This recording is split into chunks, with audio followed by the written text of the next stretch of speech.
Olá, você está no podcast Desver. Eu sou Gil Ales e eu estou aqui com o Gustavo Dias. O Gustavo, muitas vezes, nos nossos encontros, nas oficinas, nos cursos que ele deu, falou uma frase que sempre me soou um pouco enigmática e ele dizia que ia explicar depois. Não, mas depois eu explico melhor. Um dia eu falo sobre isso e nunca falou. Eu provoquei ele para nesse episódio de hoje, ele finalmente dizer o que ele quer dizer com isso. A frase é a seguinte: ele diz assim de maneira categórica: só existem dois temas em arte: sexo e morte. E eu posso provar. Essa parte do eu posso provar é mais mais a curvatura da vara, né? Então, como é que essa história, Gustavo, como é que, aliás, antes de explicar mesmo o assunto, como é que é a história desse enunciado que você geralmente traz nos seus cursos? Como te ocorreu isso aí? Olha, eu consigo precisar o momento em que essa foi como uma aparição, para usar o termo do Gustave Flaubert, né? O momento em que eu percebi isso. Isso foi em Curitiba, deve ter sido ali por 2010, talvez precisamente 2010, quando eu fui pensando numa certa obra, não recordo qual exatamente, depois pensei em outra e fui tentando fazer aquele exercício que hoje a gente chama de um método, né, que é o desver. A gente meio que tem essa brincadeira, né, de usar o desver como um método, uma metodologia de interpretação crítica das imagens, etc. E aí percebi naquele momento que é isso, que essa obra e aquela obra, aquela outra, no fundo, em termos de significado, elas continham a mesma coisa, que é uma certa, não era exatamente nem sexo e morte, mas primeiro me veio como uma intuição de que a própria produção artística vinha de um medo da morte. E a partir disso é que eu comecei a refletir. Foi muito boa essa provocação que você me fez, porque era isso mesmo, é uma dívida que eu nunca cumpria, né? Eu nunca pagava aquela devo, não nego, pago quando não puder, né? Porque eu nunca sentei e fiz uma formulação, né? Eu nunca elaborei isso de forma mais sistemática, sempre fiquei devendo um texto, né? Uma explicação, a tal prova. Mas aqui é bom já adiantar que é o seguinte, que eu uso esse método, meus amigos sabem, então os ouvintes agora vão passar a saber, uma informação importante, que eu uso a curvatura da vara. Esse é o método que o Hegel usava, que o Trotsky usava, que é o seguinte: você vai para um extremo, você diz uma certa coisa, seja lá o que ela que for, com certa ênfase, com certa assim, certeza, né, com essa certeza categórica que o Gil muito bem mencionou. Por quê? Porque isso gera debate. Né? Aquela coisa, tem uma rodinha de gente que está lá discutindo assim, aquele papo mole, né? Eu detesto papo mole, eu odeio papo mole. Então já chego assim, chego na rodinha e estão dizendo, será que chove, será que não chove, o tempo tá meio estranho. Eu já digo assim, olha, vai dar uma tempestade, se prepare porque parece que tá vindo um tornado aqui. Daí todo mundo já, não, veja bem, aí começa a se conversar e aí chega uma mediação e é um papo qualitativamente mais interessante. Na academia a gente é ensinado a fazer o exato inverso, né? Porque eu me lembro escrevendo artigos, escrevendo pesquisa, o meu orientador, o tempo todo, acho que 80% das coisas que o meu orientador me disse foi: olha, ele é bem, tem uma voz assim, de uma pessoa de um bonzinho, assim, né? Mas ele falava coisas às vezes duras, né? Ele fala: olha, esse trecho aqui, quem sabe você não suaviza um pouco?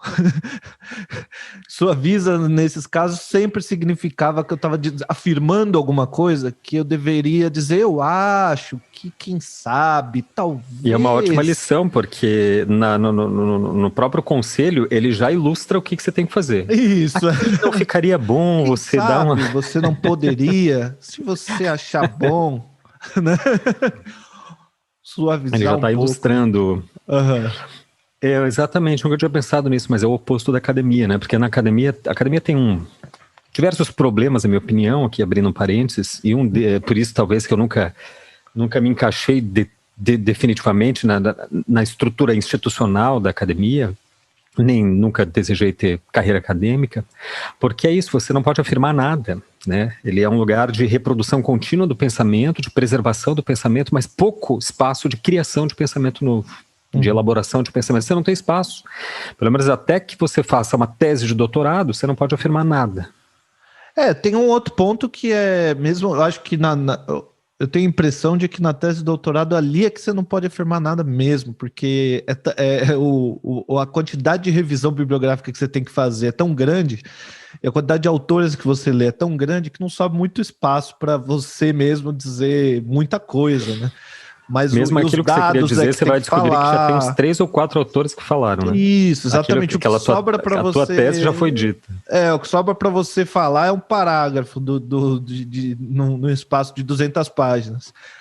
Mas me parece que essa forma de dizer, eu acho bom, mas eu acho que o ponto na academia, ainda nesse parênteses, me parece interessante quando a gente fala de tema e de arte. Acho que tem uma autoproteção também, né? Que se eu digo assim de maneira mais categórica, só existem 2 temas em arte, e chego na banca com uma afirmação como essa, a pessoa que está revisando o meu texto vai olhar e falar, não, isso não é verdade, fulano diz que existem milhares de temas, tem um outro ciclano que diz que, e o próprio autor que você selecionou como referência diz uma outra coisa, então você está errado, toma papo couro. Mole. Papo mole. Afinal, numa conversa... Porque dizer que não às vezes se pode afirmar é uma afirmação, só que uma afirmação terrível. Porque numa conversa, o erro, o equívoco, o Lacan fala isso, né? A verdade você encontra através do equívoco, e o equívoco o caminho para encontrar a verdade é o próprio equívoco, que no método científico se procura distanciar, se procura deixar de lado, né? A dúvida, a loucura, o sonho, esses lugares, que são lugares de equívoco, são lugares importantes para encontrar a verdade. E nesse caso da afirmação mais categórica, que é uma tendência minha também, você encontra... Eu acho que a gente encontra mais rapidamente a verdade, inclusive no erro, né? Ou seja, eu falo para você, vai cair uma tempestade, o cara olha e fala, não, eu vi hoje de manhã o clima-tempo e tá dizendo que vai fazer sol. Ah, tá, obrigado, não sabia disso. Ou tu vai pesquisar. A pessoa vai pesquisar, entra no Google, entra no Earth, vê o clima, entendeu? Gera uma mobilização. O que esse papo mole, que é uma mediação acadêmica, é claro que é muito importante para manter o critério do conhecimento, lógico, né? Eu não estou desdizendo isso. Mas ele tem essa coisa, ele produz um papo mole, que não às vezes ele é meio paralisante, né? Sim, tem uma lei, assim, lei no sentido físico, né? De toda vez tal coisa vai acontecer dessa forma. Eu não me lembro o nome do autor, mas é lei de fulano de tal, que na internet, que diz assim que se você quiser saber a verdade ou descobrir uma informação na internet, não faça uma pergunta, faça uma afirmação.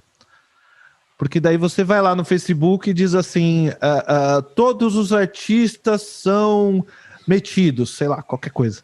Todos os artistas são metidos. Imediatamente alguém vai falar, não, veja bem, fulano de tal diz tal coisa, as pessoas vão correr para te corrigir, e aí você descobre, opa, obrigado, era isso que eu queria saber.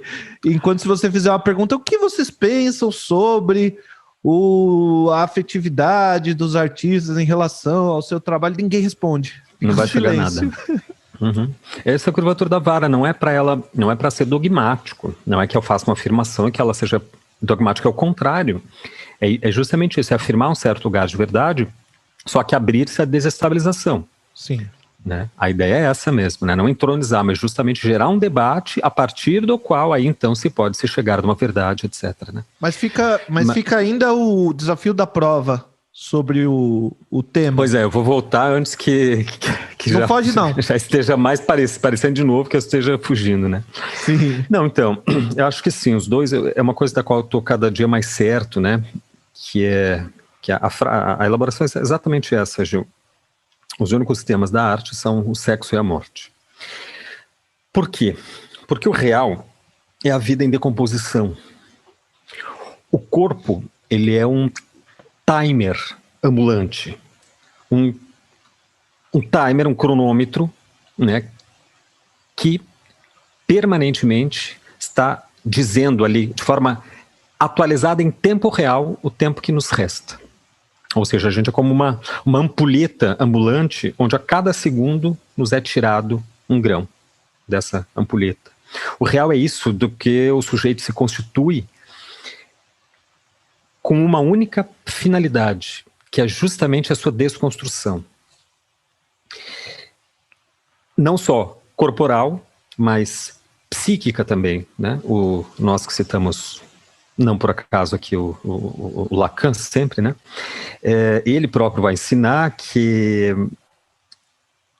a nossa psique, isso que a gente conhece como sujeito, é um produto de identificações, um efeito de identificações, que são justaposições de lugares e representações que se destituem pouco a pouco. Né? Uhum. Ele vai falar, o Lacan ainda, né, de um certo, digamos, conteúdo vazio, que é o próprio lugar do sujeito, que vive sempre como que esmagado entre uma antecipação e uma insuficiência. Né? Uhum. Esse é um tema, inclusive, acho que você talvez saiba melhor, porque você tem feito os cursos lá com o Dunker, eu sei que ele fala bastante disso, que entre essa nossa antecipação e a insuficiência gera uma lacuna central, né? Que é a falta. E essa falta é o que nos constitui, porque é a partir dela que o desejo se forma.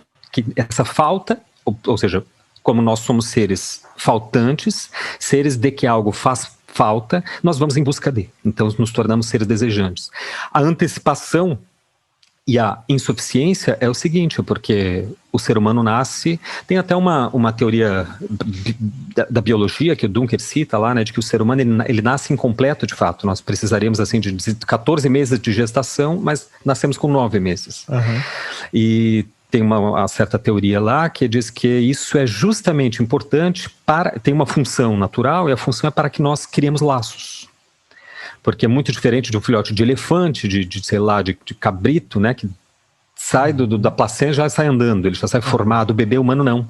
Ele obrigatoriamente tem que construir laços. Então isso torna o ser humano um ser assim, condicionado a ser gregário, a ser societário, né? Bom, eu mesmo sinto isso, esse teor de real que se manifesta em mim mesmo, que a cada dia eu vejo e sinto um sinal de velhice aparecendo. Um cabelo branco, uma barba branca onde não se esperava, né? A memória que vai falhando. Hoje mesmo a gente falava sobre a memória e sobre a perda de memória, né? Quer dizer, um corpo é um mapa. Isso é um corpo, isso que é o corpo, né? Um mapa que nos leva à cova. Basicamente é isso. O real é a morte. O real é essa matéria em desagregação, né? Em degradação. Por isso, exatamente, por essa condição, não sei se podemos dizer ontológica, o que nos resta é precisamente a afirmação da vida através do simbólico, ou do próprio corpo, né? O corpo, ele busca isso através do prazer, que é uma resistência à morte. Ou ele busca o prazer e através do prazer ele resiste à morte, ou, pelo contrário, ele se entrega a partir de uma desistência do corpo, né? E essa entrega implica a aceitação da morte. Eu já chego na arte, tá? Portanto, dito isso, é que eu acho que a arte ou vai celebrar a morte, como, por exemplo, nas temáticas, nos temas congelados, né? Esse congelamento das temáticas artísticas, para mim, é um sinal muito claro de que há dentro dessas temáticas uma certa circunscrição da temática da morte. Por quê? Porque aí é que eu reconheço isso, que é obviamente uma hipótese minha, né, gente, como mencionamos aí a curvatura da vara, isso é uma hipótese minha, é algo que deveríamos sentar, estudar e confrontar e etc, né, e referenciar, indexar com bibliografia, eu não tenho nada disso, mas é uma hipótese, né, que eu sinto e que eu acho reconhecível já na própria forma artística, né, porque há muitas e muitas formas de celebrar a morte e muitas manifestações da resistência do corpo ao real, né, e uma delas, eu acho que expressa essa celebração da morte é esses congelamentos das formas artísticas. Por exemplo, a repetição. Natureza morta. Vamos pegar essas temáticas que todo mundo conhece, né? Que são, aliás, as únicas temáticas da natureza morta, paisagem, etc. Olha só, natureza morta. Acho que é a mais popularmente conhecida, talvez, né? Natureza morta. Ela em si já congrega o paradoxo, né? Natureza é justamente a vida em si mesma, né? A manifestação do bios da vida e morta. Então, paisagem, tem algo mais tétrico do que uma paisagem? Você vê uma vista bela, né? Uma paisagem com sol, montes, flores, não sei o que, lindo. Aí o que você faz? Você para tudo, você senta, você pega tinta, que é produzida a partir de pigmento orgânico sintético, basicamente, né? E pinta aquela paisagem, ou seja, tira dela a luz, porque a luz real você não vai ter, né? Você vai ter um pigmento opaco material, que é o óleo de linhaça, né? Que a luz bate e reflete, então você tira dela o olor, você tira dela a atmosfera, por mais que você consiga, o máximo que você vai conseguir é representar esses elementos, ou seja, vai substituí-los por uma coisa morta. Então a arte também incorre nesse certo, de forma diferente, claro, mas nesse certo armadilha que a ciência incorre muitas vezes de ter que matar o seu objeto para estudá-lo, né? A anatomia, por exemplo, ao que a gente é próximo aqui, né? É isso, você só estuda na Renascença, a Renascença só conseguiu conquistar o conhecimento anatômico que fez a glória desses grandes artistas, como Da Vinci, Michelangelo, Rafael e etc., justamente porque começaram a dissecar corpos mortos, porque até então não se dissecava. Ou seja, o objeto de estudo teve que morrer, o ser teve que morrer para ser compreendida e representada a plenitude do seu esplendor de vida. Esses paradoxos são uma das expressões dessa celebração, desse certo congelamento que eu acho que enquadra a produção artística dentro, aí no caso da morte, né?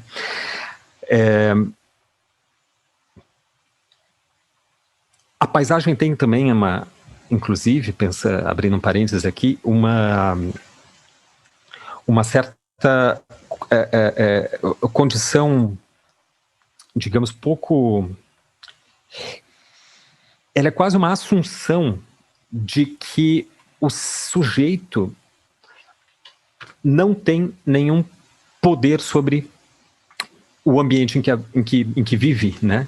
Porque a paisagem mesmo é uma espécie de uma celebração da ausência, né? Do que o sujeito vê sem estar, né? Na tentativa permanente de representar um real que está fora de um sujeito, que não lhe pertence, portanto. Essa é outra dinâmica da morte, ou seja, a afirmação de precisar representar as coisas para possuí-las. Isso é afirmar que nós efetivamente não possuímos as coisas. Nós não possuímos o ambiente que nos cerca, nós não possuímos os objetos, nós não possuímos os objetos de nosso desejo em geral, né? Essa assunção de que o real em torno não nos pertence é, de novo, uma dimensão da expressão da morte. A figura humana, ela é um pouco mais complicada, é um tema, né? Assim como natureza morta, a paisagem, é um pouco mais complexo, porque o corpo em si, ele é o suporte sócio-histórico, né? Ele é a própria materialidade onde tudo ali vai se impregnar, né? O corpo, como eu mencionei, essa ampulheta viva, que materializa a própria resistência contra a morte. Por isso que ele é muito complexo, essa temática na arte, na figura humana, porque o corpo, ao mesmo tempo, ele materializa a resistência contra a morte, mas ele também é esse timer, né, que vai avisando ali, se atualizando a cada segundo de que nós estamos cada vez mais perto da morte. Mas, fechando parênteses, voltando ali à natureza morta e às repetições, né, os congelamentos das formas artísticas, se a gente for pensar, por exemplo, na obra do Peter Guerrer. Peter Guerrer, vocês devem conhecer, né? Ele é um artista alemão, ele está vivo, mas já é de uma velha guarda. Peter Guerrer pinta copos. Copos, só isso, só copo. Faz 40 anos que ele está pintando um copo vazio. Teve uma última assim, exposição meio como é que a gente diz? Não é panorâmica, é retrospectiva dele. Não me lembro onde, que daí eu vi pelas fotos, né, são paredes imensas, assim, cheio de copos, são telinhas pequenas, um pouquinho maior que um copo no tamanho real, em escala, e são assim centenas e centenas de copos que ele foi pintando. Só isso, pintando copos. Um copo, depois mais outro copo, mais outro. A repetição é uma temática já destituída de sentido, que ele repete, mas claro que é nessa repetição que a obra do Guerrer encontra sentido. Porque um copo vazio, afinal de contas, é uma aceitação do impossível. É isso que a obra do Guerrer tenta colocar. Por isso que eu considero, inclusive, a obra do Nicolas Samori, ou Nicola Samori, é o italiano, né? Nós meio que sempre falamos dele aqui, né, Gil? Volta e meia estamos citando. Quem não conhece, vá conhecer a obra. Nicolas Samori, ele é um italiano de 47 anos. Tem uma obra que eu acho que para mim é a mais expressiva, de fato, da contemporaneidade, porque ele consegue fazer em todos os trabalhos, ele faz o mesmo procedimento, que é o mais difícil de fazer. Unir em cada trabalho o paradoxo vida-morte. Ao mesmo tempo em que os trabalhos eles têm uma carnação, e não é à toa que ele escolhe o barroco para se referenciar. Então, os trabalhos sempre têm um espaço de carnação, um corpo representado, né, a pele, a carne, a vermelhidão da carne, que a matéria, o corpo na sua matéria mais real, né, na sua carne, nas suas veias, nos seus músculos, nos seus ossos, que são ali, que ele domina absolutamente, né, a forma da expressão pictórica da figura. Ao mesmo tempo, sempre há, paralelamente, em todo o trabalho dele, uma desconstrução dessa mesma forma, materialidade. Nunca há rostos, nunca há olhos. Ele sempre ele tira os olhos da figura de um jeito ou de outro, ou rasgando. Quem conhece a obra dele sabe, né? Ou ele rasga, ou ele joga ácido, e esse ácido, ou seja, ele não tem nenhuma condescendência com o espectador, com o público consumidor do seu trabalho, né? Porque a condescendência está justamente nesses elementos que a gente quer ver na obra. E o que a gente quer ver numa figura humana são os olhos, né? Porque justamente por esse grau imenso de alteridade, de identificação e tal. Isso é uma concessão ao espectador que o Nicolas Samori não dá. Ele voluntariamente corta justamente para impossibilitar essa identificação contemplativa do espectador, né? Isso imediatamente nos incomoda, nos inquieta, né?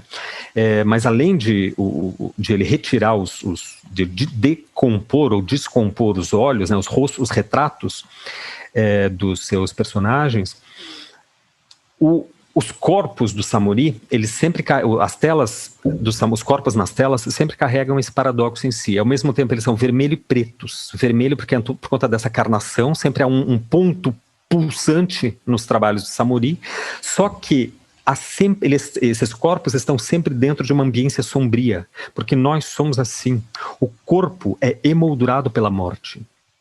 E é exatamente isso que o Nicolas Samori coloca nas obras dele, né? No entorno é sempre um espaço, como o espaço barroco, é um espaço vazio, um espaço de nada, né? Um espaço inapreensível, que você não consegue distinguir o que é que tem. Então esse corpo, ele aparece assim como que do nada, como num palco de teatro, e ao mesmo tempo ele é desconstruído na sua matéria plástica.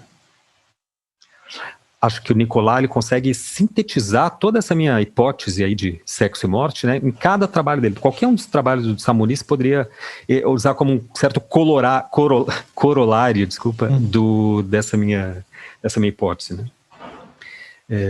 Gil, quer me interromper?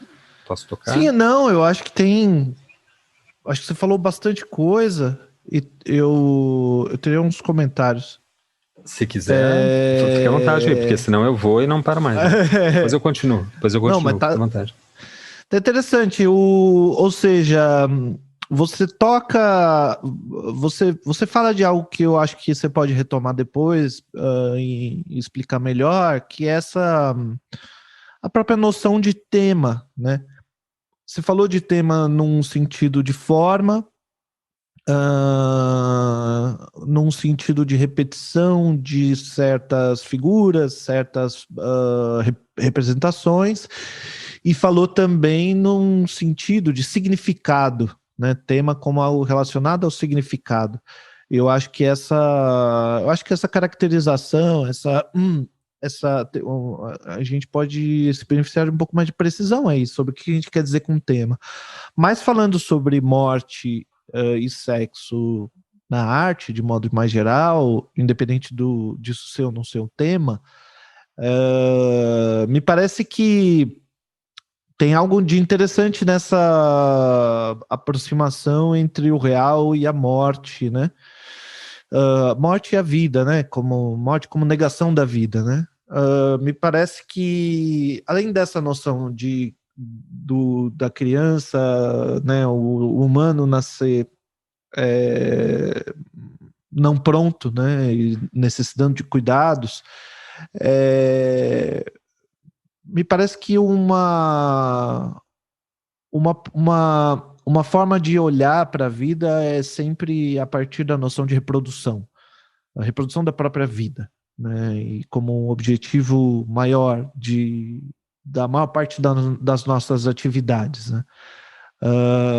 A gente busca reproduzir a vida porque a gente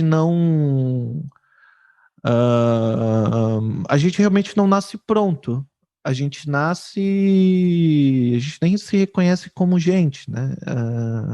Realmente leva, inclusive, muito tempo até a gente se reconhecer que a gente tem um corpo.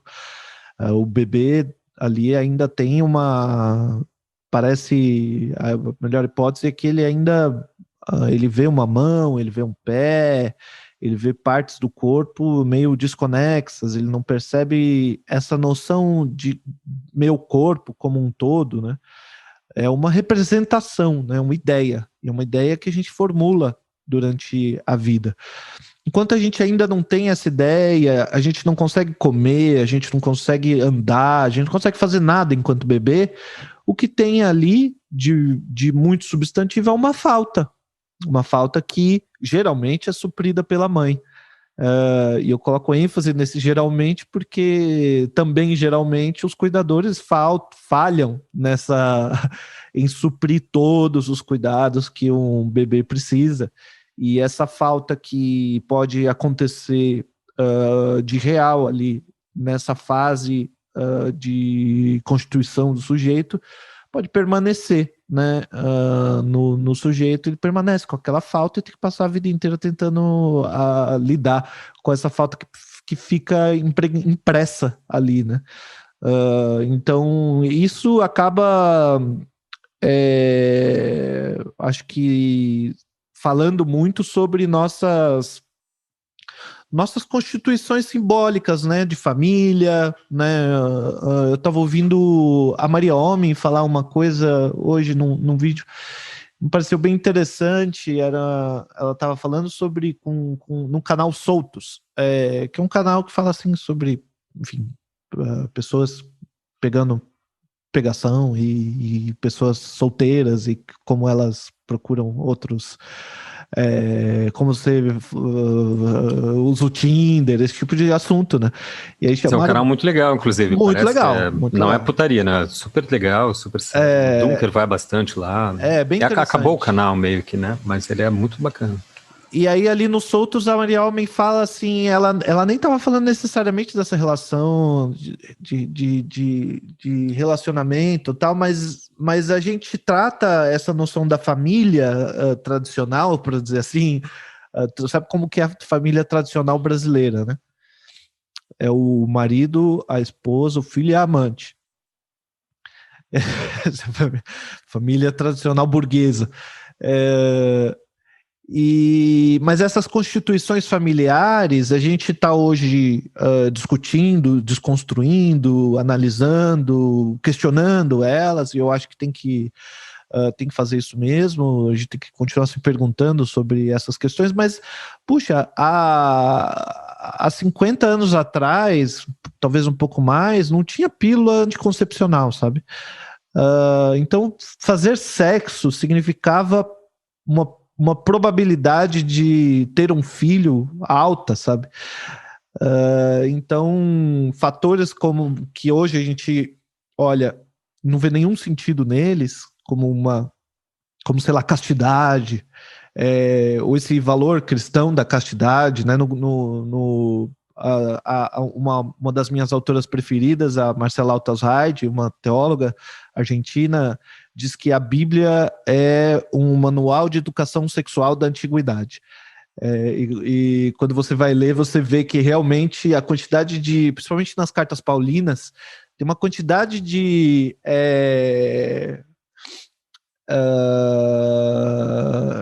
conselhos e admoestações, de explicações, de pedidos ali sobre sexualidade, sobre sexualidade no sentido de homoafetividade, homossexualidade, heterossexualidade, tem bem pouco, muito pouco. Mas sobre fazer ou não fazer sexo, tem muito. E quase sempre o Paulo vai... Jesus também um pouco, mas o Paulo vai muito no sentido de você perguntar para ele assim, Paulo, o que é o certo? Fazer sexo homem com homem, mulher com mulher, ou só homem com mulher? Ele vai falar não. Essa é a resposta dele. Entre heterossexual e homossexual, o que é melhor? Ele vai falar não. Essa é a resposta dele. Nem uma coisa nem outra. Ele diz literalmente isso, seria melhor que todos fossem como eu, e ele mesmo era um celibatário. Mas essas noções elas vão ficando porque elas tinham um sentido na antiguidade muito próprio. A mortalidade de mães no parto era absurda, absurdamente grande. Então a gente tem dados históricos de historiadores que não são cristãos dizendo que um fator para o crescimento do cristianismo nos primeiros séculos eram casais que queriam viver de maneira celibatária para poder viver mais, porque sabia que ali entre os cristãos eles poderiam ter um tipo de relacionamento que ia durar muito tempo, porque a mulher não ia morrer no parto, sabe? Mas enfim, o que eu tô querendo dizer é que a gente se organiza em sociedade em torno dessas noções envolvendo a reprodução, né? E a gente passa a organizar a vida, e eu acho que a arte tem muito a ver com isso, nesse sentido de um olhar para aquilo que merece permanecer, né? Para aquilo que merece ser registrado, para aquilo que parece que a gente quer uma luta contra a entropia do universo, né? Olha, esse pôr do sol aqui no Guaíba, em Porto Alegre, ele é tão bonito, e eu sei que daqui 2 minutos essa cor violeta que eu tô vendo no céu já não vai existir mais, vai ser substituída por um azul escuro, e eu vou tirar uma foto aqui no mínimo porque eu quero que isso não mude. E a gente sabe que a certeza Ou seja, do universo é que vai mudar, mas... né? Ele é tão bonito, exatamente isso, né? Ele é tão belo que eu vou aqui fazer um negócio, uma obra, uma representação que justamente afirme que ele é impegável, que ele é inalcançável, que Sim, ele já se transformou, eu já perdi.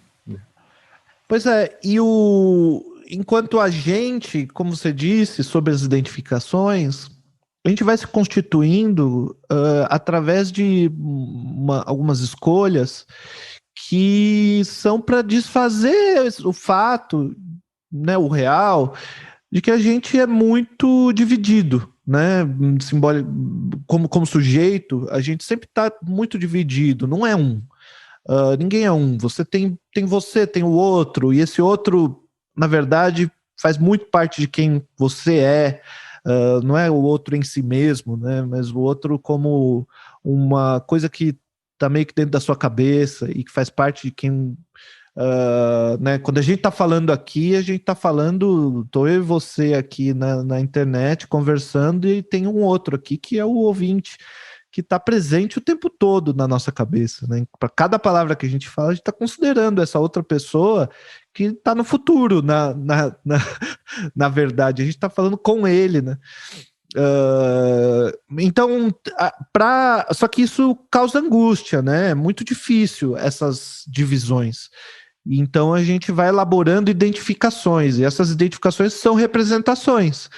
Então, quando eu digo eu sou um homem queer, eu estou dizendo algo sobre mim que então tem o significante homem, tem o significante queer, cada um deles tem um significado, uma rede de significados aí, que eu meio que invento para mim, para dar um sentido de quem eu sou, que no final das contas é imaginário. Porque se você for olhar no dia a dia, no detalhe, nenhum conceito sobre um ser humano para de pé, né? Mas eu acho que, para encerrar minha intervenção meio longa no assunto que você estava propondo, tem uma relação muito forte aí tanto com o sexo quanto com a morte, que é isso dessa relação entre... Você falou que tem uma relação simbólica com a vida, né, e o prazer. E ali, no Freud mesmo, essa relação com o prazer tem muito a ver com o corpo. E com as necessidades do corpo, né? Meio que ponto de partida assim, do Freud é que o corpo de uma pessoa tem certas necessidades que precisam ser cumpridas, precisam ser preenchidas, e isso gera pulsões, né? Trieb no alemão. E então as necessidades, quando elas não são preenchidas, vão criando uma tensão, um desconforto, né? E aí essa tensão vai se acumulando e te move a fazer alguma coisa para resolver aquela tensão, né? Quando ele fala sobre isso, na questão da análise leiga, ele cita duas palavras, citando um poeta que ele não identifica, eu não me lembro quem entre aspas, assim, amor e morte, eu acho, se não me engano. E daí... desculpa, amor e fome. É isso que ele fala. Amor e fome, quando ele vai falar sobre pulsões. E aí você vê, né, sexo e morte um pouco nessa relação, né, amor e fome. E então essas necessidades do corpo vão se acumulando até que chega uma hora que tem isso ali dentro de você que fala, vamos lá, rapaz, faz alguma coisa aí para resolver isso aqui, não pode ficar desse jeito.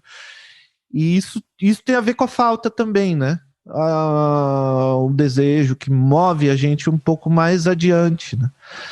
E daí ele divide isso como dois tipos de princípio. Um princípio do prazer que me joga o tempo todo para resolver essa necessidade mais rápido possível e de um modo mais amplo, tendendo ao infinito possível. E o princípio da realidade, que o eu olha e fala, opa, não é bem por aí, vamos, segura a tua onda, não dá para fazer tudo que você quer. E isso ali mais adiante, ele vai meio que dividir, ele vai perceber que tem a pulsão, tá sempre no sentido de preservar a vida. Eu acho que isso tem algo sobre o que você estava falando da morte como um tema, né? A pulsão sempre está indo no sentido de preservar a vida, porque eu tenho uma necessidade, eu estou com fome, né? Ou é fome ou amor, e eu vou lá, faço o que precisa ser feito para preencher esse vazio no meu estômago, na minha alma. E daí eu corro atrás disso, para preservar a vida, para atingir ali uma situação de homeostase, né, de conforto, de relaxamento daquela tensão. Mas ele percebeu que tinha alguns casos que não fazia sentido essa lógica, e que tinha ali alguns casos, principalmente de pessoas que conseguiam atingir uma certa satisfação dentro da sua própria cabeça, assim, pensando coisas e tal. E isso geralmente se devia a um retorno. Então eu estou num estado agora e eu quero retornar àquele estado de antes, né? A satisfação tem a ver com isso, né? O retorno a traços mnêmicos de satisfação, né? Então, o desejo. E esse retorno, se você. Então, volta de hoje para ontem. Ontem eu comi uma pizza, sei lá, para minha adolescência, eu estava ouvindo o disco do Nirvana, e eu volto para minha. Quando eu era criança, eu estava jogando ping-pong. E se você voltar o suficiente, você volta para antes do momento que você estava vivo. E isso meio que esse retorno que não cessa ficou como uma ideia que ficou muito vaga no Freud, como pulsão de morte. Então é algo que está além do princípio do prazer, e isso que o Lacan vai usando ali, falando até do Nirvana e tal. Nirvana aqui não a banda, mas o conceito budista vai teorizar um pouco melhor, falando do gozo. E por fim, então, nessa minha resposta ao que você disse nesse primeiro, nesse primeiro trecho, tem dois elementos que eu acho que passam pela arte inteira e que falam, né? Você diz o tema é sexo e morte, que é no grego lá esses dois deuses, né? Eros e Thanatos. Então isso está tematizado. Aí eu acho que cabe a palavra tema, né? Eros como uma figura lá, né? Às vezes tem uma asinha, ele tem a flecha, ele é cheio de todo meio malandro, ele causa um monte de problemas, né? E joga as coisas para cima e movimenta tudo, né? E Thanatos já numa situação mais quase que inversa disso.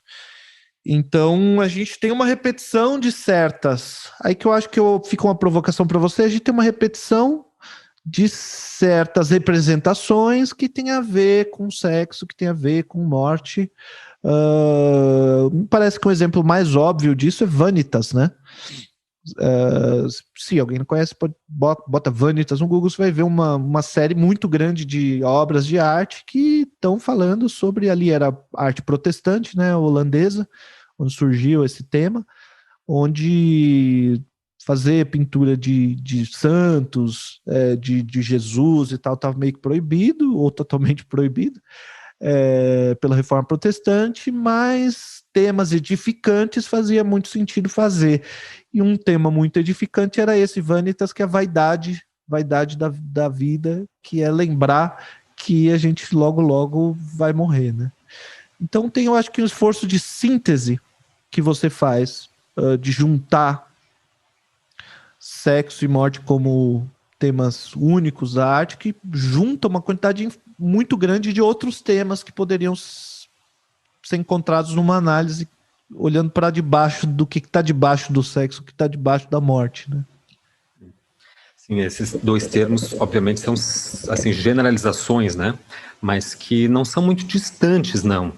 Quer dizer, as formas de manifestação da morte não são muito distantes exatamente do conceito de morte em si, tampouco as formas de manifestações do sexo não são tão distantes do sexo em si. A Vanitas que você citou, Vanitas é fundamentalmente uma natureza morta, né?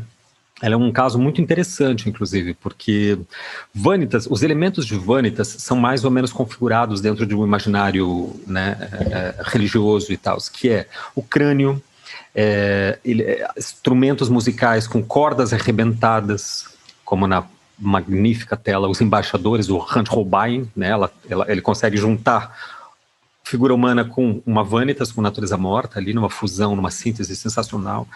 Velas, livros, que são objetos de saber, joias, né? Madalenas arrependidas é um dos temas, né? Ele pega uma Madalena com joias no entorno, arrependida da sua vida pregressa, ou seja, há sempre uma justaposição de elementos que são ao mesmo tempo afirmações da vida através do prazer, seja em forma de conhecimento, como é o livro, seja em forma, ou a vela, ou o crânio, que são formas, né? Elementos simbólicos do conhecimento também. Só que ao mesmo tempo apresentado, como a música, com os instrumentos musicais, só que ao mesmo tempo apresentados na sua materialidade, que quer dizer o contrário. Quer dizer, o prazer leva à perdição. Os instrumentos têm cordas arrebentadas, porque é o ciclo da vida, a música da vida um dia se rompe, né? O crânio é em si mesmo o símbolo do saber e também da morte em si. A vela, a mesma coisa, né? Vela, símbolo da luz, mas também justamente um dos elementos mais fortes da ritualística funeral e etc. Acho que a Vanitas sintetiza muito bem essa nossa tentativa aqui de provar que o que é o que está no fundo, afinal, das formas, das expressões artísticas. Bom, a gente falou muito da morte, né? Que tem suas consequências no sujeito e, portanto, tem suas consequências nos artistas. Uma das principais consequências é o próprio medo, e por isso que eu tive aquela revelação, né, de que no fundo do fundo que a gente tem um medo da morte. E a expressão artística como um todo, talvez se pudesse dizer, para ser aqui mais acadêmico, né, talvez podemos dizer que a expressão artística em si é uma certa sempre expressão do medo. Porque toda expressão artística é uma tentativa neurótica de abafar o vazio, de preencher ou tamponar aquela falta que o Gil citou na fala dele, né? Que é essa falta entre a insuficiência, porque nós não somos suficientes, nós demandamos do outro, nós precisamos desde o nascimento fundamentalmente do outro, nós precisamos, para nos reconhecer em nós mesmos, precisamos criar identificações com o outro, então o processo de identificação é profundamente alienante, né? E ao mesmo tempo nós projetamos o futuro, ou seja, temos um eu ideal permanentemente atualizado. Então a gente não é suficiente para a gente mesmo sequer, a gente não é autossuficiente, só que ao mesmo tempo a gente tem projeções idealísticas de nós. Então entra a insuficiência e a antecipação que você tem uma lacuna, né? Para preencher essa lacuna com algo inteligível, algo que se frua, algo assim que faça passar o tempo, algo que combata o tédio, que combata a angústia, a gente faz arte. Não sei se eu já disse aqui, acho que sim, né? O Goulart tem a sua frase famosa, né? Que a gente faz arte porque a vida não basta. Eu digo o contrário, a gente faz arte porque a vida excede. Porque tem algo que sobra sempre da vida e que não consegue ser simbolizado. E isso gera uma angústia, por isso a gente faz arte para tentar justamente dar uma forma compreensível, uma forma humana para esse excesso que é o real, né? Tem aquela... não sei se isso é piada, ou se é anedota, ou se tem estudos disso, mas diz que os pintores são normalmente psicóticos e os escritores são neuróticos, né? Porque, obviamente, né, os escritores escrevem, ou seja, simbolizam tudo, e os artistas visuais... Inventam imagens, né? Ou principalmente a imagem do que não pode ser dito, né? Como a arte abstrata, etc, o surrealismo e tal. Mas no real, acho que na verdade somos todos neuróticos, né? É isso que a gente tenta fazer. O psicótico clássico, aí, inclusive com o diagnóstico de paranoide, que é o Van Gogh, afinal de contas, o que ele fazia era isso, era tentar produzir para tamponar essa inquietude dele, que nele se expressava de modo mais forte, de modo insuportável, né? A gente consegue pintar um pouco, daí escreve, daí faz música, daí faz podcast, etc, e se mantém. Tem gente que não consegue só com isso. O que está tentando fazer aí? Se abafar de novo o real, né? Acho que tem uma... Desculpa, eu te interrompi? Diga. Acho que tem uma coisa interessante aí, que é essa noção, essa ligação entre morte e sexo, que eu acho que você tá elaborando, que eu vejo uma outra forma de elaborar também, que é a seguinte, ainda com Freud... que nem eu estava falando da pulsão, a pulsão, enfim, essa coisa que faz a gente se mover e resolver alguma necessidade, e em alguns casos, no caso dos neuróticos, enfim, das pessoas que não resolvem isso muito bem, essas pulsões, elas são recalcadas, ou seja, parece um termo técnico, mas lá no Freud é uma coisa muito simples, é uma pulsão que não acha um destino, né? Que a gente não dá uma força ali, é um encanamento entupido, uma força ali que não está achando lugar, que não está sendo, de fato, colocada, dando a vazão pelo eu, da maneira como deveria, ou de nenhuma maneira. Só que isso é uma energia, né? E uma energia, ela tem que ir para algum lugar. Então, quando no corpo, no isso, essa energia, essa necessidade, esse impulso, né, essa pulsão, não acha um lugar para ir, porque está recalcado, porque não pode, né, porque a mãe não deixa, ou porque a igreja falou que é pecado, porque, né, na escola se aprendeu que não podia, ou porque aquilo teve uma situação que você fez aquela atividade e que aquilo te causou um prejuízo tão grande que você nunca mais quer fazer aquilo para não, né, antecipando, para não ter novamente aquele prejuízo que é o trauma. Então, a partir disso, você evita aquilo ali, evita até pensar sobre o assunto. Assim, você faz um recalque de uma determinada pulsão, você meio que esquece que aquilo existe, fica ali no inconsciente, mas isso faz um sintoma. E então os sintomas do neurótico, no caso de uma ideia repetitiva, enfim, uma dificuldade emocional, no caso do psicótico, uma mudança que não é exatamente no eu, mas no mundo, né? Então, assim, não tem nada de muito errado comigo, mas o mundo não é exatamente do jeito que ele é, que as pessoas pensam que ele é. Agora, tem uma noção aí que tem a ver com a morte, que é que é a angústia, justamente. O fato de você saber que vai morrer causa isso, né, que lá no alemão é Angst, que a gente pode traduzir como angústia, pode traduzir como medo, dependendo do contexto. Então, esse medo de se desfazer, de perder sua consistência, de medo de morrer, o medo desse prejuízo que você teve no passado, isso, quando você não sabe, quando a pulsão está ali recalcada, você tem esse sintoma, esse mal-estar indefinido, né? Não é exatamente uma ansiedade, né? Você pode estar ansioso, você sabe por quê, né? Você sabe, tô ansioso que amanhã eu vou falar no podcast, não sei muito bem o que eu vou dizer, então eu tô pensando o tempo todo nisso, ansiedade. Uma outra coisa é esse mal-estar que você não sabe o que é a angústia. Isso tem muito a ver com com saber que você vai morrer, né? De certa forma, não ter elaborado muito bem isso ainda. Agora, essa angústia como sintoma tem a ver com uma forma de lidar com essa falta, né, que a gente estava falando antes. Essa falta, me parece que ela está meio que dos dois lados, nas duas pontas da vida, né? Tá ali no início, na gestação, e tá no final, na antecipação da morte.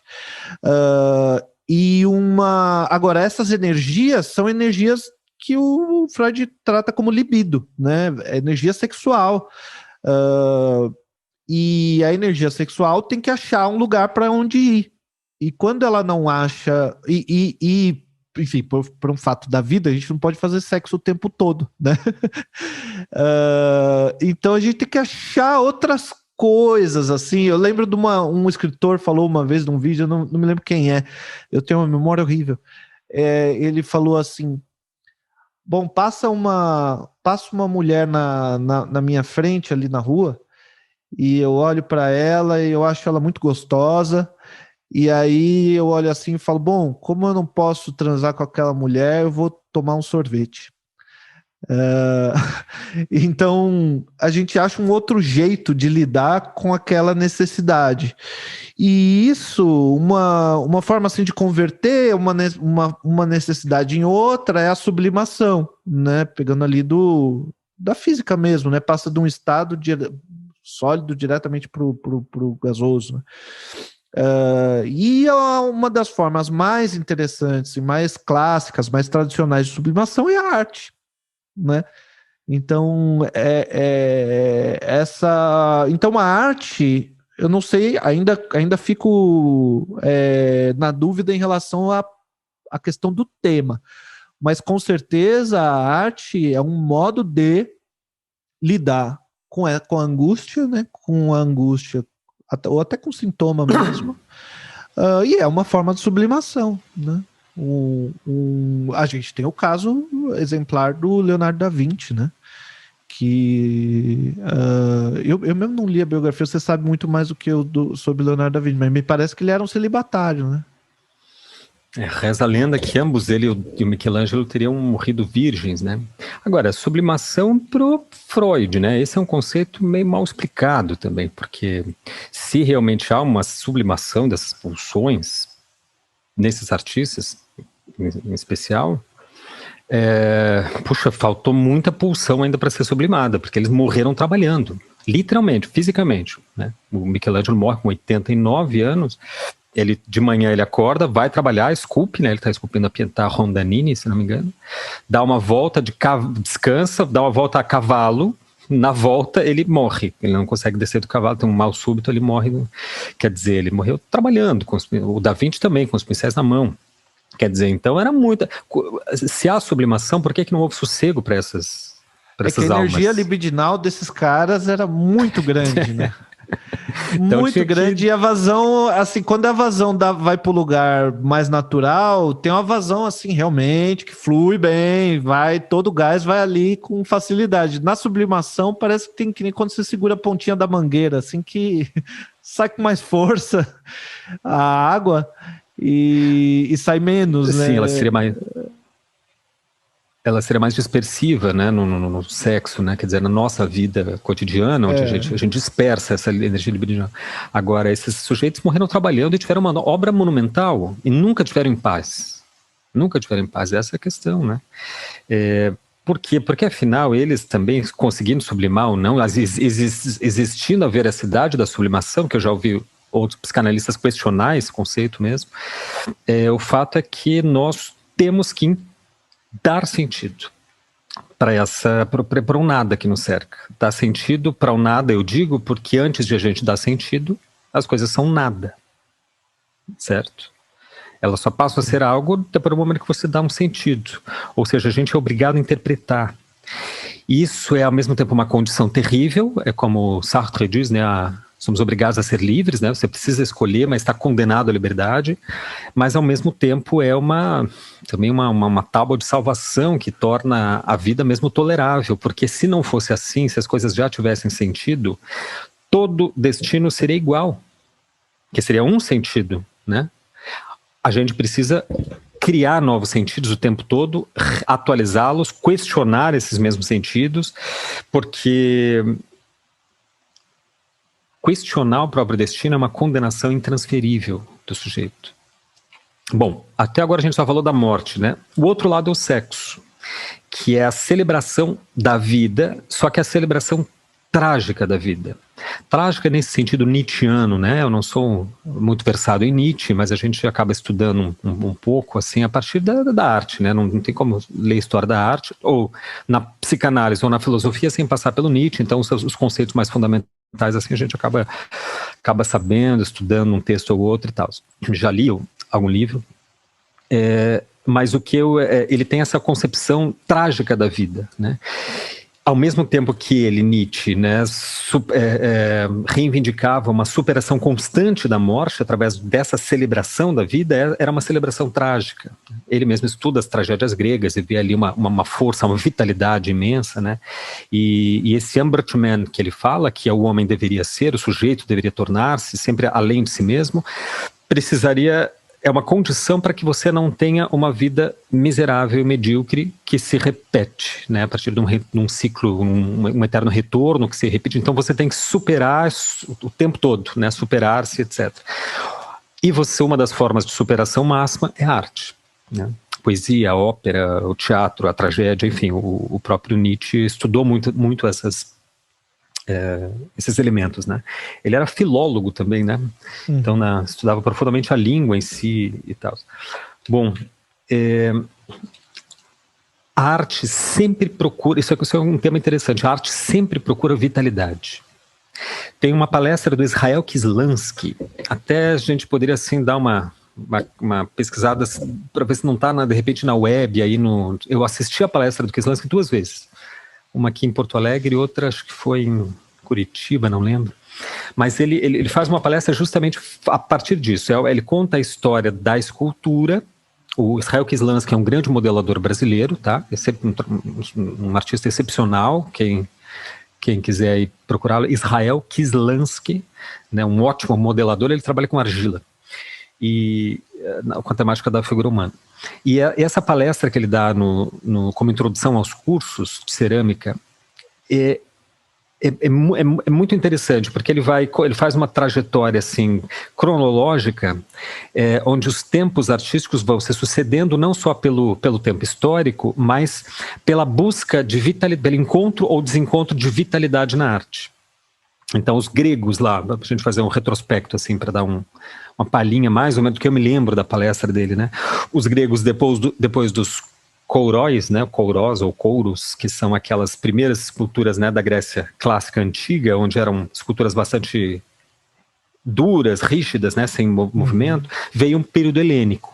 Aí foi justamente o século de Péricles e etc., né, a idade dourada da Grécia, onde se produz aí o Laoconte, o Discóbulo, enfim. Aí tem os grandes escultores, Anaximandro, Anaxágoras, Fídias na arquitetura, enfim. Aí ali você tem um grande momento de vitalidade, né, através da descoberta de técnicas escultóricas e tal, e como efeito de uma sociedade que teve um amplo progresso. O Império Macedônico chegava até as portas da Rússia, né? Era impressionante. Depois, na sequência, tem Roma, que daí já é uma outra versão. Por quê? Porque Roma até teve um período áureo ali, né? Cheio de vitalidade na retratística, especialmente. Porém, daí na escultura acabou reproduzindo os gregos, copiando e se tornando estanque de novo, perdendo vitalidade. Aí também, obviamente, como resultado da decadência da República Romana, isso é a história que vocês conhecem, né? Depois da Idade Média veio o que? A Renascença, que encontra vitalidade, vai procurar essa vitalidade perdida, no caso, lá na Grécia Helênica, né? E ali tem um período de grande vitalidade, que a gente acabou de falar, esses mestres aí do Renascimento. Subsequentemente tem o quê? Período de reforma e maneirismo. Há um congelamento e uma perda de vitalidade de novo na arte, né? O maneirismo é uma espécie de uma repetição, um eco da Renascença, né? Depois, pós o maneirismo, vem a ascensão do barroco, que de novo vai buscar uma vitalidade perdida, né? E através desse cenário criado, através do realismo. O realismo é o elemento que traz vitalidade de novo para a arte, e quem traz isso é o barroco. Pois o barroco congela-se de novo as formas numa sociedade despótica no rococó, né? Para depois ela ressurgir a sua vitalidade no movimento neoclássico com a Revolução Francesa e o avanço revolucionário, etc. Então a arte vai sempre em busca de vitalidade. Isso aconteceu no período moderno, né, quando na Europa achava-se que no pós-guerra que a arte já estava estanque, porque no pós-guerra já tinha se passado do Dada, depois do dadaísmo, o que tem, né? Aí vai lá os cubistas buscar as máscaras africanas, porque acham que existe uma vitalidade lá nos povos originários, na organização tribal, que ela seria mais autêntica, etc. Ou seja, a arte está sempre em busca dessa vitalidade até hoje, né? Até sempre.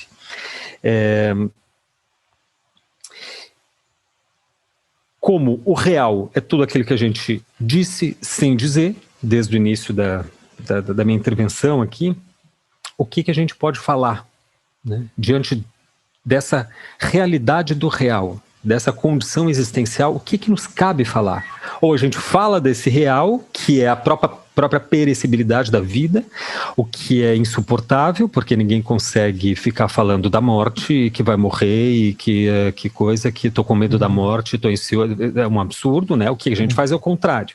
Então, em vez de falar da morte, a gente tenta ir pelo lado oposto e tenta abafar essa incognoscibilidade do real através de produções.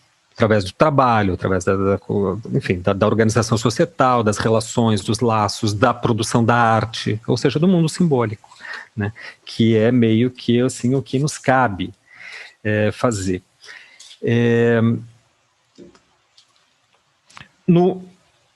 Quer falar? Não, eu ia comentar só que isso inclui, é claro, toda a temática religiosa, né? Porque a temática religiosa fala muito de uma esperança de que a vida continua depois da morte, né? E nisso um sentido para essa vida ela mesma, né? E essa busca de um sentido que a gente dá, ainda que seja imaginário. E quando a gente olha para a morte, ela aparece ali como ela aparece ali como algo, no cristianismo, né? A morte é algo que foi vencido. E a ressurreição aparece, a ressurreição do corpo, a ressurreição não é do Gasparzinho. Ressurreição no cristianismo é muito materialista, é a ressurreição do corpo mesmo, e a gente vê nas pinturas, de um lado a gente vê pinturas, olhando aqui para, né, para arte, sei lá, do período medieval até, não, quem sabe essa classificação cabe assim, desde da arte na Europa, né? Da arte da antiguidade tardia até o modernismo. A gente pode olhar como a arte pagã, o paganista, que a gente pode subdividir seguindo ali um modelo do próprio Nietzsche, que você citou, como arte mais dionisíaca, e a arte mais apolínea, né? Sendo Dionísio ali um patrono do vinho, da diversão, da alegria, né? Dessa celebração da vida, e o Apolo ali como mais caretinha, mais a busca da lei, da manutenção, da ordem. Mas eu acho que se mantém como um tom maior na arte pagã, esse afeto dionisíaco. E na arte cristã, a gente vê também, eu acho que esses dois tons, assim, um tom mais celebrativo da ressurreição, da vinda de Cristo, da vida espiritual, que tem um sentido que está para além do real, né? O que se refere ao próprio real, porque olha para Deus como aquilo que não pode ser reconhecido, aquilo que não pode ser representado, aquele cujo nome a gente não sabe, e que a gente não pode, tudo que a gente fala sobre ele parece que está errado, parece que não encaixa muito bem. E por outro lado, esse sentido mais protestante mesmo, que é a representação do cotidiano, né, do domingo da vida, como falava o Hegel, que é ali a mulher colocando leite na bacia, né, e a luz do sol entrando sobre ela, e a beleza de uma cena como essa, e a glória de uma cena cotidiana como essa, que a gente encontra na cozinha de casa a qualquer momento, que a gente não vê, né?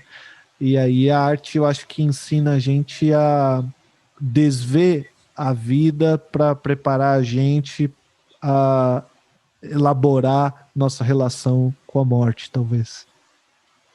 Pode escrever. E no cristianismo, Cristo vence a morte com o corpo, né? É muito interessante. Muito interessante. Essa transfiguração é material mesmo, né? A transfiguração.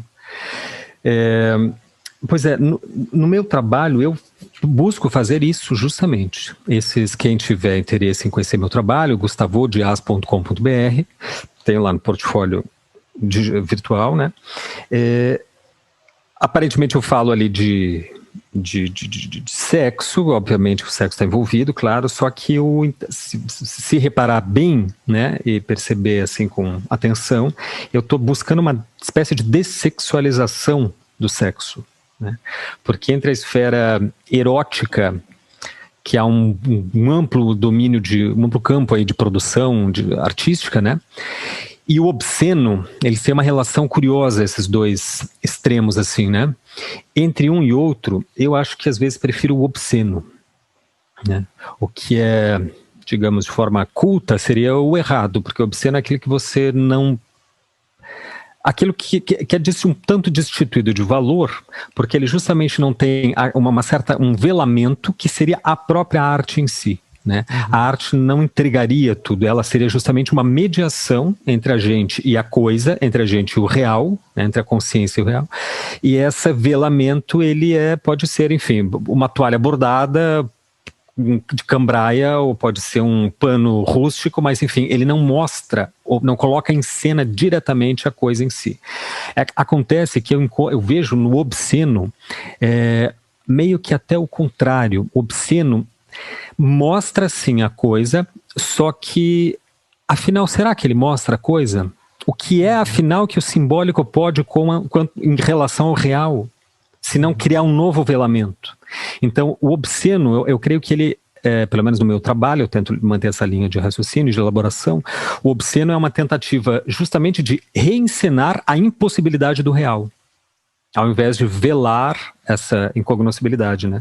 Mas vou citar o trabalho de um artista que eu acho esse assim, realmente relevante, que é o Lars von Trier, né? Não à toa o meu diretor preferido assim, de cinema, né? Eu tenho outros também, gosto, Iñárritu, enfim, Michael Haneke.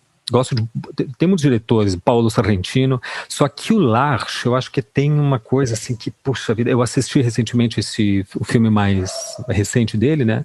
A Casa que Jack Construiu, aconselho muito, é um filme absolutamente brilhante, só que brutal, de uma violência absolutamente brutal. Então, assim, se você tiver problemas estomacais ou nervosos, não assista, ou assista com muito cuidado. É um longa de 2h30, onde, assim, a violência é explícita na sua forma mais aberta mesmo. E é típica do Lars. A Casa que o Jack Construiu, esse é o título do filme, eu não vou aqui dar spoiler, mas é aquela casa, quem assistir vai entender, é a própria materialização mais perfeita do que a arte, né? Ou do que são os museus, do que são as galerias. Não sei, tu assistiu o filme, Gil? Não, esse não. Esse não assistiu ainda?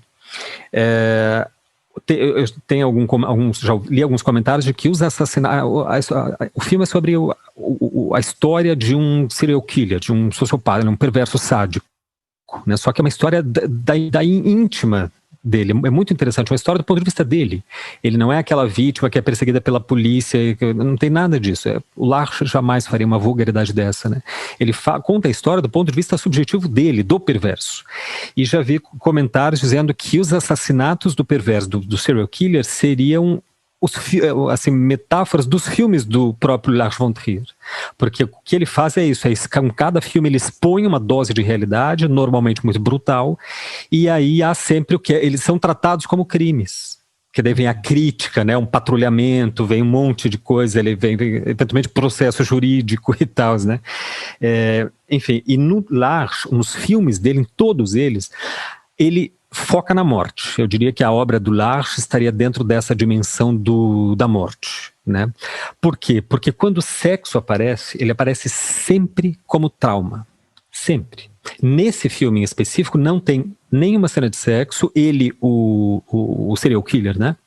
O perverso sádico, não tem nenhuma assim, relação, obviamente afetiva, porque perversos não tem, mas ele não tem nem desejo sexual, né? A relação mais perto que ele chega de sexo, de nudez, é quando ele arranca os seios da namorada. E aparece a cena, então já vou dar spoiler para precaver os delicados, né? Não assista porque... Agora, nos filmes do Lars é muito interessante avaliar como o sexo aparece. Ele aparece como trauma sempre. Por exemplo, me ocorre agora o filme O Anticristo. O Anticristo é da... tem esse filme agora, a trilogia... O Lars von Trier sempre trabalha por trilogias, né? São sempre 3 filmes. A anterior foi da Ninfomaníaca, e acho que o anterior foi do Anticristo, que faz parte dessa mesma trilogia. O Anticristo começa com a cena uma das mais impressionantes da cinematografia. Eu vi no cinema. Ele começa com uma cena de sexo explícito, é obscena, aparece precisamente a penetração, com um grande grau de detalhamento. No caso ali é o William Dafoe e a Charlotte Gainsbourg, que são sempre os mesmos atores do Lars, né? E só que o que ele faz? Ele mostra o obsceno, ou seja, ele mostra o que está em cena, né? Ele põe em cena o real, só que com ele altera as coordenadas. Ele vai alternando a cena de sexo e de penetração com a cena do filho do casal caindo da janela. Eles têm um filho neném que cai da janela, né? Ele tem um acidente, ele está brincando, os pais estão transando no banheiro e o filho do lado está brincando e cai da janela. Então ele divide a tela entre o sexo, né, em si mesmo, na sua verdade real, brutal, manifesta, e a criança caindo. E outra coordenada que o Lars altera é o tempo. Então aparece a penetração, só que em câmera lenta. Ou seja, ele altera as coordenadas. Aí o sexo é apresentado aí não de forma não obscena para mostrar a sexualidade, mas como outra coisa, como um evento traumático, porque justamente a culpa que vai desencadear todo o filme é a culpa da mãe de ter deixado o filho morrer. Né? E justamente, e não por acaso, por estar transando com o pai da criança, né? Não o próprio pai. Porque, isso aí tem tudo a ver com a noção de indecência dessa teóloga que eu já citei, Marcela Althaus-Reid, onde ela toma esse lugar da decência como esse encobrimento das relações e o encobrimento da materialidade do modo como as pessoas se comportam no mundo, e um encobrimento absolutamente artificial que se faz na teologia mais tradicional, mais comum, e que na teologia dela ela procura olhar para onde que a gente pode justamente desvelar, né, desfazer esses encobrimentos, para desvelar no fundo o real dessas relações, né? A gente lembra a gente tem uma necessidade de encaixe no sexo que não é necessariamente cumprida, né? Que é uma fantasia, sei lá, é uma vontade que a gente tem que não acontece, né? O Lacan trata isso, tem um aforismo que é não há relação sexual. Ele teoriza ali sobre as características do homem, da mulher, e trata como 2 tipos de infinito, né? Não tem uma essência específica, o que é o homem e o que é a mulher. Tem um infinito, um tipo de infinito de um lado, um tipo de infinito do outro, não encaixa. Então, e a gente tem essa ideia de que no ato sexual, ou na relação entre um homem e uma mulher, de modo mais amplo, possa haver um encaixe completo, um encaixe natural, né? Que é justamente o que não é possível. E eu acho que a indecência, esse lugar da indecência, ele justamente desvela essas fantasias pseudo-românticas que a gente tem de que o sexo vai ser um lugar, um acontecimento absolutamente preenchedor de todas as nossas insatisfações, né? e que, por mais que às vezes possa ser bom, não é esse o papel que ele cumpre, né? E quando a gente mostra isso, né, no seu trabalho, quando isso aparece, assim, ou no trabalho que você citou, a gente tem um encontro com essa situação traumática, que é o fato de que aquilo é um pinto, né? E o pinto não, às vezes fazendo uma paráfrase do que o Freud diz, ele fala que às vezes um cachimbo é só um cachimbo e às vezes um pinto é só um pinto também, né? No meu trabalho eu tento sempre expor essa impossibilidade de se mostrar, a impossibilidade do próprio obsceno, porque obsceno seria mostrar o real. É impossível mostrar o real. Não. Colocar em cena justamente o que é a coisa em si. Eu ia terminar ali os filmes do Lars von Trier, além do Apocalipse, desses que a gente já citou, né? Ninfomaníaca é sobre o sexo, só que é um sexo sem gozo, porque o sexo é como vício, não tem gozo, mas não tem prazer, né? Porque ele é insaciável. E Dogville, onde a única cena de sexo que existe é uma cena de estupro. Então, assim, o sexo aparece nas filmes. Essa é só para dar um exemplo, ou dois, né? Se considerar o meu trabalho, sem querer, obviamente, me colocar à altura de Lars von Trier, nunca.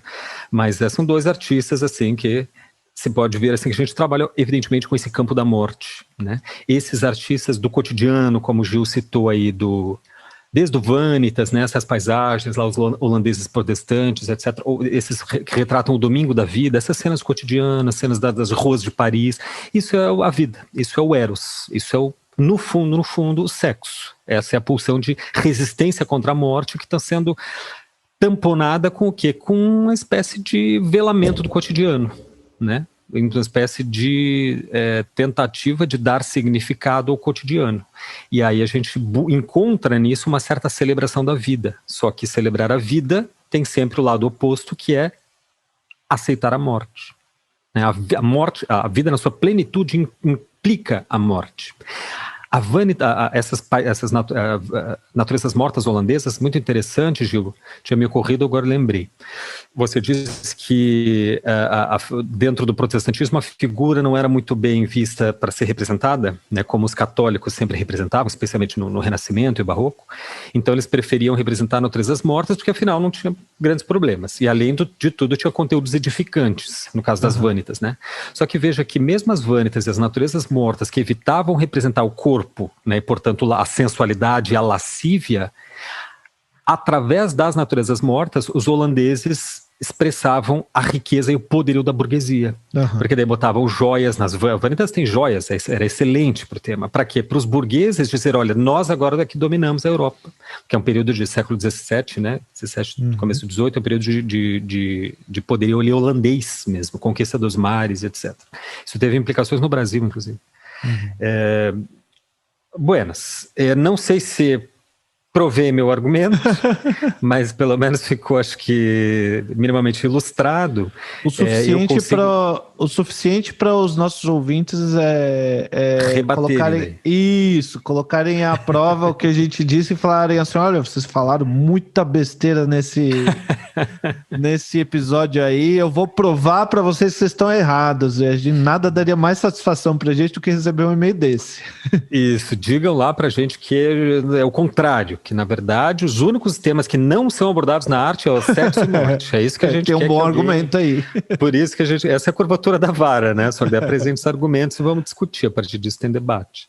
Eu queria encerrar aqui com inclusive uma obra de um escritor que fala da morte, que está absolutamente colocado nesse campo da morte, que vocês vão pedir licença aqui para eu buscar o livro, porque ele é um dinamarquês, então é impossível decorar o nome dele. Acho que eu tenho até uma foto aqui. Enquanto você pega, eu vou fazer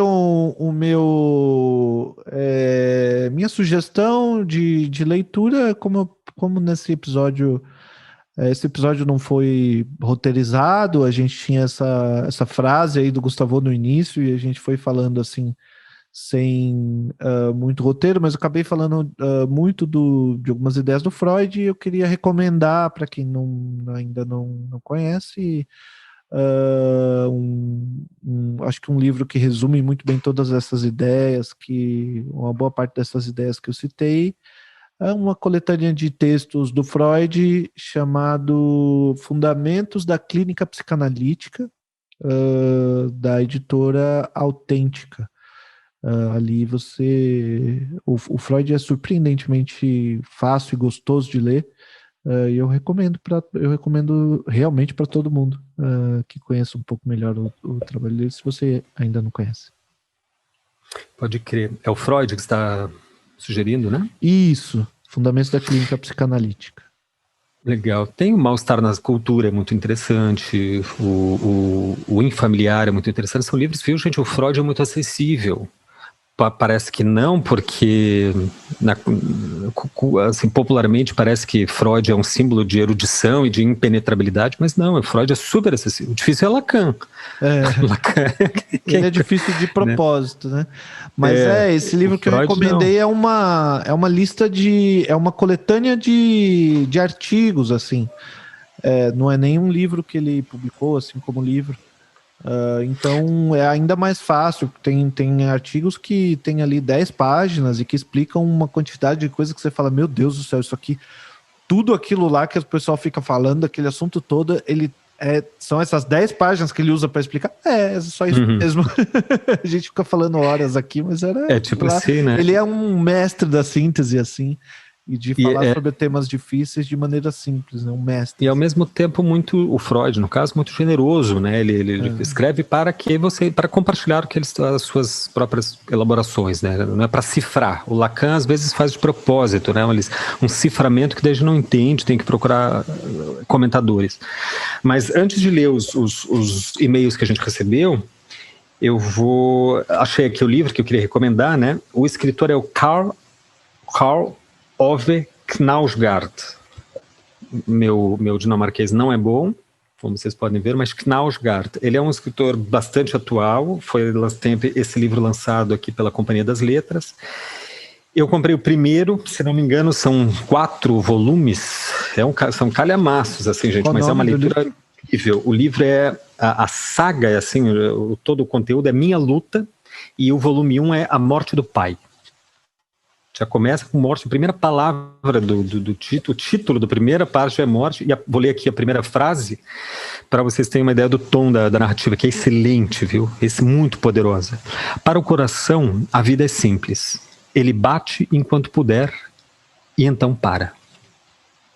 Aí ele vai falar, na sequência vai falar da morte do pai, como os corpos são, os corpos mortos, os cadáveres são distribuídos e como eles circulam nas cidades. É maravilhoso essa leitura.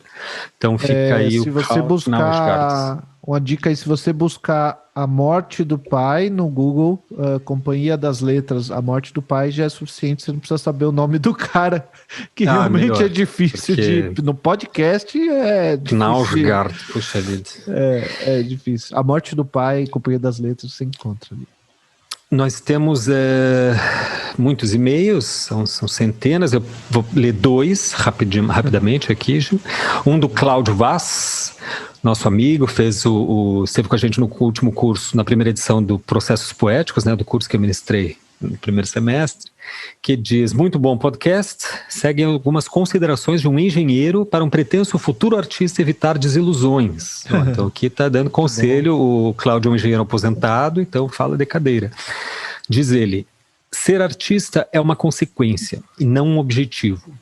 Ser artista não é bom nem ruim, é necessário. Ser artista é por um momento e não por definição. Ninguém é artista, mas sim está artista.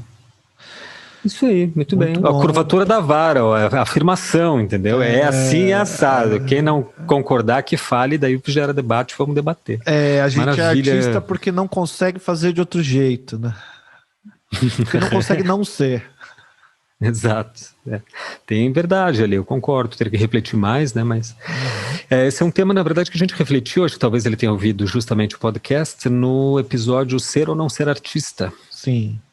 Né, que o tema era mais ou menos isso. E temos um segundo e-mail aqui do Marcos Caio. O Marcos Caio está sempre nos agradecendo, desde já inclusive. Ele está sempre nos compartilhando aí nas redes, etc. E ele escreve um e-mail longo, que eu não sei se eu leio, Gil, ou a gente deixa para um próximo, e daí pode até tematizar sobre os e-mails. O que você acha? Quem sabe só um trechinho e a gente já lê aqui. Ele começa contando ali um pouco da história dele, de como que ele conheceu o Gustavo, que é muito legal, mas no final das contas ali ele fala sobre como fala sobre o relato, um relato sobre o poder ideológico e financeiro dos americanos durante a Guerra Fria, né? No livro Quem Pagou a Conta.